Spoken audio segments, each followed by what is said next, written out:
दृष्टि आईएएस के audio article programme में आपका स्वागत है। आज का हमारा आर्टिकल द हिंदू में छपी खबर the push for zero budget natural farming तथा zero budget natural farming back on top of government agenda के सम्मिलित सारांश पर आधारित है। इसमें टीम दृष्टि के इनपुट्स भी शामिल हैं। यह ऑडियो आर्टिकल सामान्य अध्ययन प्रश्न पत्र 3 के विज्ञान एवं प्रौद्योगिकी खंड से जुड़ा है। तो आइए लेख की शुरुआत करते हैं। Zero budget natural farming. हमारे वीडियो अंग्रेजी में देखने के लिए फॉलो करें हमारा ही दूसरा यूट्यूब चैनल दृष्टि आईएएस इंग्लिश। सबसे पहले जानते हैं यह खबर सुर्खियों में क्यों है। हाल ही में हुए 2 अलग अलग समारोहों के दौरान प्रधानमंत्री ने अपने भाषण में जीरो बजट नेचुरल फार्मिंग की बात की है और किसानों से अपनी कृषि आदतों में इसे अधिक से अधिक अपनाने की अपील भी की है। पहला समारोह 14 दिसंबर को वाराणसी में आयोजित किया गया। यहाँ प्रधानमंत्री ने जीरो बजट नेचुरल फार्मिंग के फायदों पर गौर करते हुए किसानों से इसे एक जन आंदोलन बनाने की गुजारिश की है। दूसरी बार जीरो बजट नेचुरल फार्मिंग की चर्चा 16 दिसंबर को गुजरात के आणंद में कृषि एवं खाद्य प्रसंस्करण पर राष्ट्रीय शिखर सम्मेलन के अवसर पर हुई। इस सम्मेलन में प्रधानमंत्री ने वीडियो कॉन्फ्रेंसिंग के माध्यम से शिरकत की। इसके समापन समारोह के वक्त प्रधानमंत्री ने लगभग 5000 किसानों को संबोधित करते हुए जीरो बजट नेचुरल फार्मिंग को बढ़ावा देने पर जोर दिया। इन्हीं कारणों से जीरो बजट नेचुरल फार्मिंग से जुड़े पहलू फिर से चर्चा में आ गए।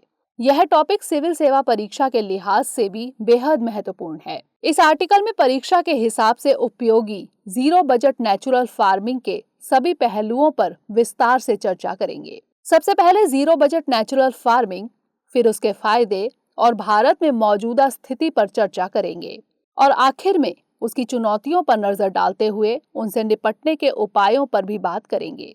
सबसे पहले जानते हैं जीरो बजट नेचुरल फार्मिंग यानी ZBNF क्या है।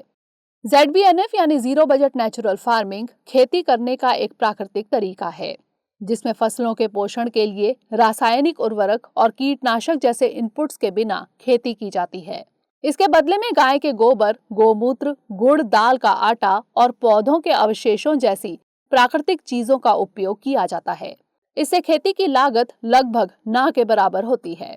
कुल मिलाकर कहें तो यह पूरी तरह से प्राकृतिक खेती है। असल में जीरो बजट नेचुरल फार्मिंग को 1990 के दशक के मध्य में हरित क्रांति के विकल्प के तौर पर सुभाष पालेकर द्वारा लाया गया था। इसे लाने के पीछे का मूल मकसद एक तरफ खेती की लागत को लगभग जीरो कर किसानों को कर्ज के बोझ से मुक्त कराना और उनकी आय बढ़ाना था, तो दूसरी तरफ मिट्टी और जल प्रदूषण को खत्म कर सतत व पर्यावरण अनुकूल खेती करना था। गौरतलब है कि जीवामृत, बीजामृत, आच्छादान और वाफसा जीरो बजट नेचुरल फार्मिंग के 4 पिलर माने जाते हैं। जीवामृत एक प्रकार का उत्प्रेरक एजेंट है जो मिट्टी में पोषक तत्वों को जोड़ने के साथ साथ उसमें मौजूद सूक्ष्म जीवों और केंचुओं की गतिविधि को भी बढ़ाती है। इसे गाय के ताजा गोबर, पुराने गोमूत्र, गुड़, दाल का आटा, पानी और मिट्टी से मिलाकर तैयार किया जाता है। बात बीजामृत की करें तो यह देशी गाय के गोबर और गोमूत्र के फॉर्मुलेशन से तैयार होते हैं। इससे बीज का उपचार किया जाता है और बीज रोगों से भी बचे रहते हैं। वहीं आच्छादान का मतलब मिट्टी में नमी बनाए रखने के लिए मिश्रित फसल उगाए जाने से है। इससे मिट्टी की परत पर खरपतवार में बढ़ोतरी नहीं होती है। तो वाफसा से तात्पर्य मिट्टी में जरूरी हवा और जलवाष्प की मात्रा बने रहना है। इससे सिंचाई की जरूरत कम पड़ती है जो न सिर्फ पानी की बचत करता है बल्कि मिट्टी को भी फायदा पहुंचाता है। अब जानते हैं जीरो बजट नेचुरल फार्मिंग के फायदे के बारे में। इसका सबसे बड़ा फायदा आर्थिक है क्योंकि यह खेती की लागत को कम कर जीरो बजट की ओर ले जाता है। इससे एक तरफ किसानों को खेती के लिए कर्ज नहीं लेना पड़ता है तो दूसरी तरफ मुनाफा भी बढ़ जाता है। इससे छोटे किसानों के ऋण चक्र को तोड़ा जा सकता है। दरअसल खेती मौजूदा दौर में एक ऐसा व्यवसाय बन गया है जिसमें लागत लगातार बढ़ती जा रही है। नई तकनीकों के इस्तेमाल ने महंगी मशीनें, महंगे खाद और महंगे बीज के उपयोग को बढ़ावा दिया है। ऐसे दौर में जीरो बजट नेचुरल फार्मिंग उन किसानों के लिए वरदान की तरह है जिनके पास खेती के लिए पूंजी का अभाव है, क्योंकि जीरो बजट नेचुरल फार्मिंग करने से किसानों की उत्पादन लागत कम होगी और कम लागत में अधिक पैदावार मिलेगी। साथ ही उपज की गुणवत्ता अच्छी होने के कारण उसके दाम भी अच्छे मिलेंगे। दूसरा फायदा है कि यह प्राकृतिक होने के कारण पर्यावरण अनुकूल भी है। यह न सिर्फ मिट्टी की उर्वरता बनाए रखकर मरुस्थलीकरण को रोकेगा, बल्कि खेती के कारण होने वाले जल और मृदा प्रदूषण को भी लगभग जीरो करेगा।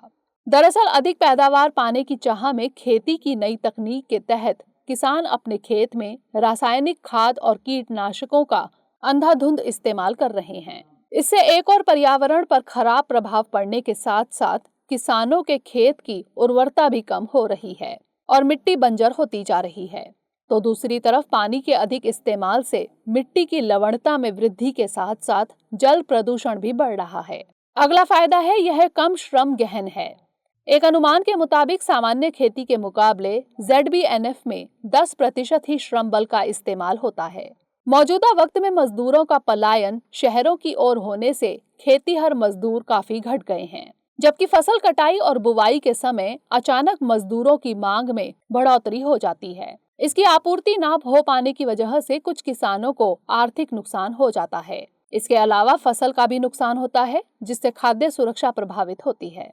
ZBNF का एक और फायदा है कि यह समाज को स्वच्छ और स्वस्थ भोजन मुहैया कराता है, क्योंकि ZBNF में प्राकृतिक तरीके से खेती की जाती है। इससे भोजन में हानिकारक रासायनिक पदार्थों की मात्रा न के बराबर होती है, जो लोगों के स्वास्थ्य को कम नुकसान पहुंचाती है। ZBNF का अगला फायदा राजकोष के लिहाज से भी है। यह उर्वरक सब्सिडी के भार में कमी लाकर राजकोष पर दबाव को भी कम करेगा। दरअसल कृषि सब्सिडी का एक बड़ा हिस्सा उर्वरक सब्सिडी का है।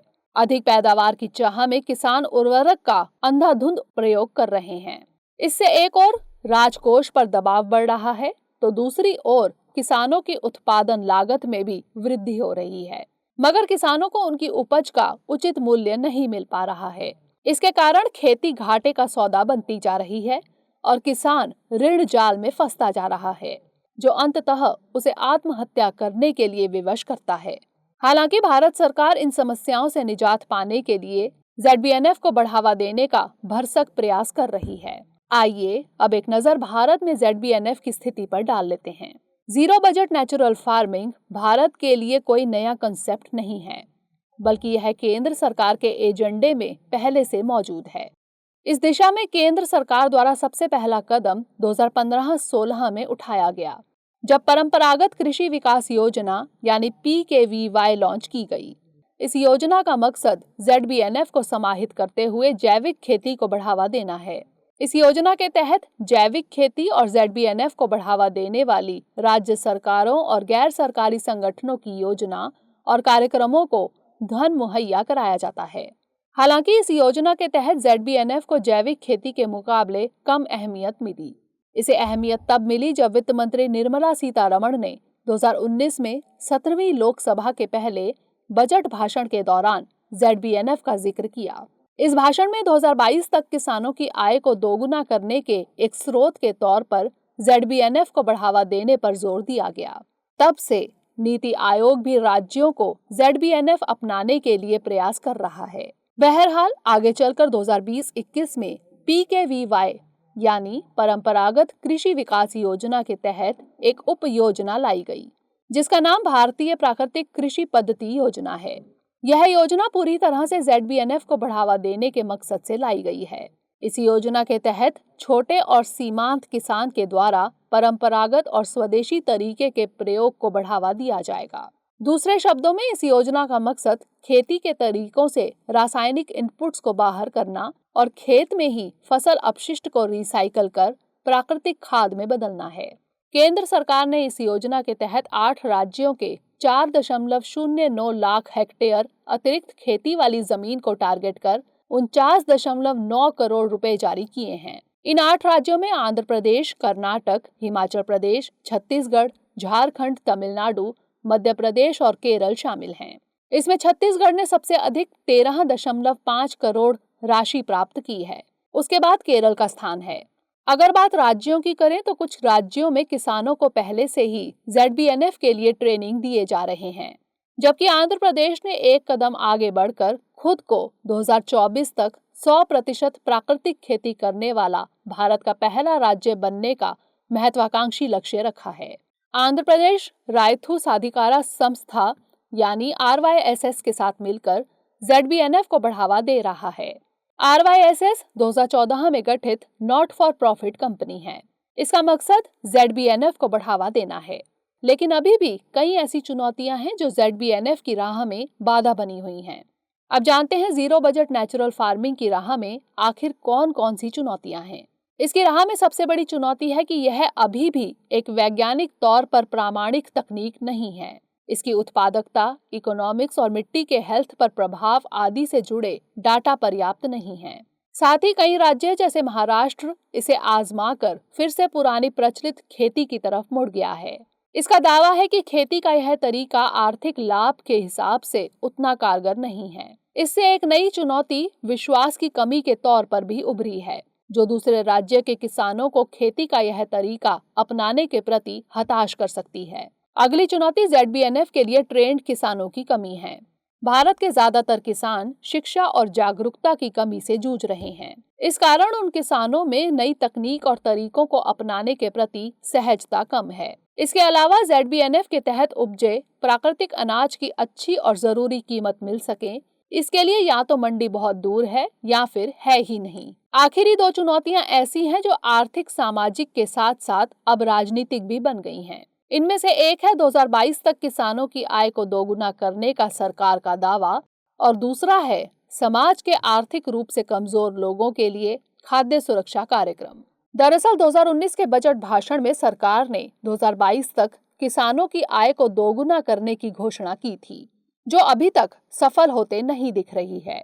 ऐसे में ZBNF को बड़े पैमाने पर बढ़ावा देने से न सिर्फ किसानों, विशेषकर छोटे किसानों की आय प्रभावित होगी, बल्कि खाद्य सुरक्षा जैसे सामाजिक कार्यक्रम को भी गंभीर नुकसान हो सकता है, क्योंकि ZBNF में फसल की उत्पादकता वर्तमान में प्रचलित खेती के मुकाबले कम है। हालांकि इसे सफल बनाने के लिए सरकार कई प्रयास कर रही है, मगर वे पर्याप्त नहीं हैं। इसके लिए कुछ और प्रयास करने की दरकार है। आइए देखते हैं आखिर क्या हो आगे की राह। भारतीय कृषि अनुसंधान परिषद ने ZBNF से जुड़े सभी मुद्दों पर अलग अलग इलाकों में एक रिसर्च शुरू किया है, जो अभी जारी है। जरूरी है इस रिसर्च से मिले डाटा का गुणात्मक और मात्रात्मक जांच कर सभी मुद्दों का प्रभावी समाधान निकालना और इस संबंध में किसानों को जागरूक करना। साथ ही किसानों को ZBNF के फायदे के प्रति जागरूक और प्रक्रिया के संबंध में ट्रेनिंग मुहैया कराना भी एक प्रभावी कदम साबित होगा। इसके अलावा उर्वरक और अन्य कृषि सब्सिडी को ZBNF की ओर धीरे धीरे शिफ्ट करना चाहिए, जिससे ZBNF की ओर किसानों का रुझान बढ़े और इसे अपनाने पर फायदा महसूस करें। दूसरी तरफ पुराने तरीकों को जारी रखने के प्रति वे हतोत्साहित भी हों। साथ ही छोटे किसानों को ZBNF से उपजे प्राकृतिक अनाज के लिए मंडी उपलब्ध कराने के साथ इसे MSP से भी गुणात्मक तौर पर जोड़ा जाना चाहिए। सार यह है कि जीरो बजट नेचुरल फार्मिंग को अपनाना इसलिए जरूरी नहीं है कि यह सरकार के एजेंडे का हिस्सा है, बल्कि आर्थिक, सामाजिक और पर्यावरणीय जरूरतों के लिहाज से यह आज के समय की मांग है। आइए अब नोट करते हैं आज का सवाल। भारत में अभी तक 3/4 से अधिक किसानों की आजीविका निर्वाह के स्तर से ऊपर नहीं उठ पाई है और आधी आबादी खाद्य सुरक्षा के प्रति भी सुभेद्य बनी हुई है। ऐसे में zero budget natural farming Bharat में कितना उपयोगी सिद्ध होगा, समझाइए।